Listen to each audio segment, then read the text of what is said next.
Hey guys, I'm back with another video and I'm super excited to share the inspiration, some of the work in progress, and how I created some old hammer Nurgle Bile trolls for my Chaos Army, so stay tuned. So guys, I'm going to talk about the inspiration and how I'm approaching this conversion. So the Bile trolls were trolls created in Forge World for Tarmokin's Horde. Long story short, they are just Nurgle corrupted trolls due to them, I believe, eating or killing Nurgle demons and being basically cursed by Grandfather Nurgle. And I love the models, I love the theme of them, and so I wanted to make models that could have been like unofficial ones, if that made sense. So to do so, I have the classic models in front of you. Right now, we're looking at two Kev Adam Plague Bearers. I think these are the greatest sculpts ever for Plague Bearers. I think this is peak Nurgle. And the reason I have these demons, and you're going to see the Beast of Nurgle and Great Unclean One, I'm looking at these miniatures and how Kev Adams approached sculpting the corruption on them.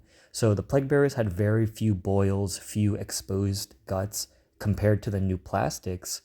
When we look at this Beast of Nurgle, he hardly has any corruption. Of course, beside the giant head of head tentacles, the slug body with a few open mouths, these miniatures don't have a lot of corruption that you see in the modern plastics.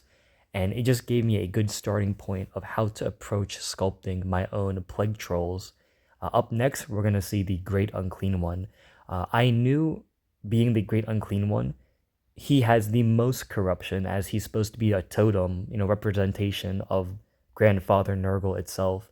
So I knew I could not sculpt this much corruption or decay, because I want my Great Unclean One to always look like he truly is the most favored from Nurgle. So I used a lot of his exposed parts as inspiration for how I would sculpt the plague trolls and how would I approach it.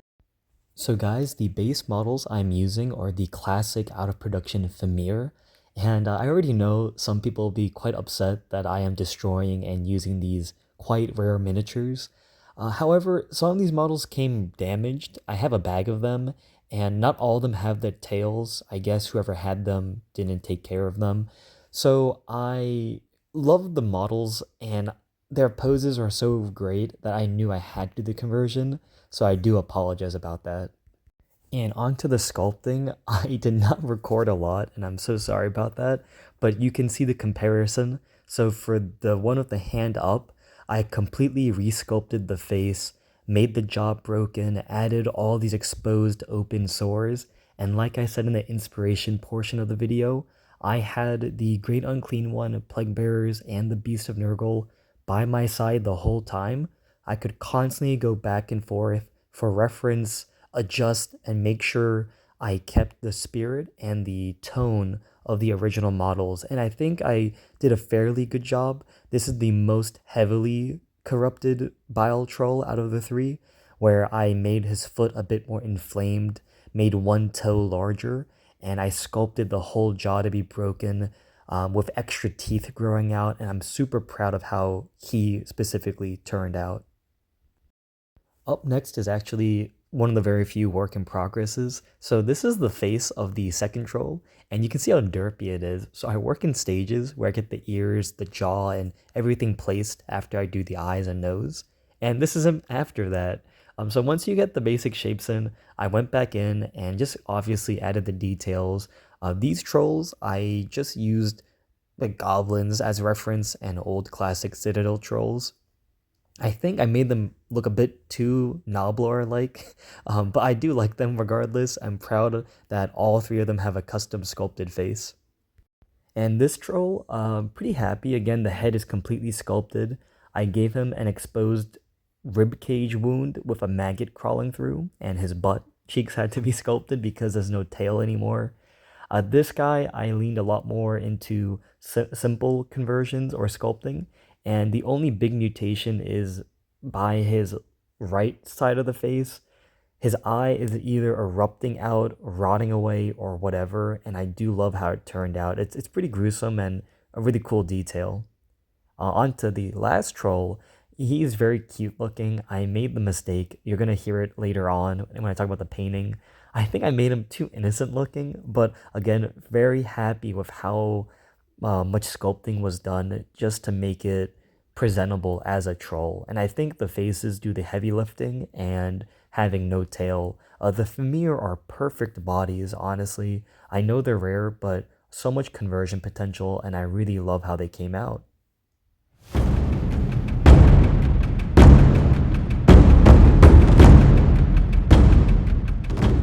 And here you guys go, the grand reveal of the Bile trolls.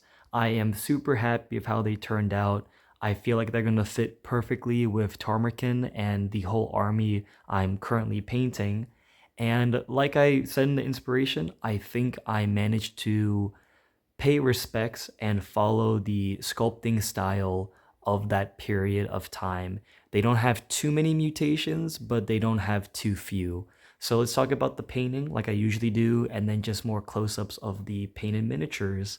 So let's start with the, I guess, captain model, which technically really isn't a captain. Let me move these two away. So this guy, I think, was my favorite model to paint. He required, I think how I paint my Nurgle now is they get a global wash all over of Seraphim Sepia. That is the old way I used to paint in 2014, and I kind of like how it has that nice, like, dirty brown color, and it helps, twist all of the different browns, greens, and even oranges and yellows to tie it in. So this guy, I lean more. I actually used, I believe, Deathworld Forest, or the Vallejo equivalent, and just highlighted up with 3 different highlights. Really happy with the non-metallic. It's a little bit, now you can see it, not so clean. That's just how I do my rust non-metallic effect on my Nurgle. I am trying to keep it very similar to my old style of painting. Again, I am not trying to repaint any more of my armies. I just can't keep doing that. So some of the paint quality might vary. Of course, I am repainting the skin, like I said. But back to this guy, really happy. I added some purple to his gums, and I think that adds a lot of that slight decay look to his distended jaw. Really happy with the tongue color. And for the brass, I did my non-metallic, and I just put some oxide to make it oxidized. And I'm fairly happy with how simple it is. Again, I'm not trying to go for 12-hour paint jobs. To be honest, I finished painting all 3 of these trolls in about 8 hours. So it wasn't too bad. A lot of it actually was the drying time. Once I get the shade out of the way, highlighting it up and getting some blends go super fast. Let's go to the back of the miniature. Love the whole view, and I think I may sound a little bit arrogant. He does look like an official model from the back. I think the back, I was very tasteful in trying to respect Kev Adams and everything he did. So overall, I'm really happy. I restrained myself a lot. Painting wise, again, I'm so happy with the exposed parts. I did not want to put a lot of colors, like I said. I think when I see those limbs turning, pink, blue, or anything people do for like Golden Demon and even the box art, it looks absolutely beautiful. But the way I grew up looking at Nurgle, it's a solid color with just guts open, pimples, and maybe very slight hints like I did for the jaw. So again, I wanted to pay respect to the old paint jobs, and I think I did. Some throwbacks again would be all the horns, besides the teeth, are the old classic, black to red. Really happy with how that turned out. This guy probably is my favorite model, as he required the most sculpting, but I think he just looks really brutal, and it shows that corruption that's happening to the Bile trolls. So let me move on to the next troll. I'd say this guy I'm pretty happy with. Yeah, he is a little goofy looking. Pretty much this one, I had fun making the eye look like it's like rotting away, or the flesh around it. And really happy with the exposed rib cage / maggot crawling out. Happy with the hint of green I put in for the slime. Just try to get that idea of the troll vomit and have a little bit drooling out that way. This guy required, besides of course the head, not a lot of sculpting, so I'm really happy with the simplicity of it, and I'm happy with how striking the boils come out. And again, the back view. What I like about it, honestly, is they look like giant plague bearers, which is really really cool. Again, the official models from Forge World are so heavily mutated that I would consider them borderline a Nurgle spawn more than a troll. And I just love how the Thamir bodies work so well. The pose I do like a lot. This painting I went for more of a, I think I used Xandri dust and I highlighted it up to, if I'm not mistaken, Flayed One Flesh. I could be wrong, but really happy. He was the fastest to paint out of all of them because I think he was the most simple one.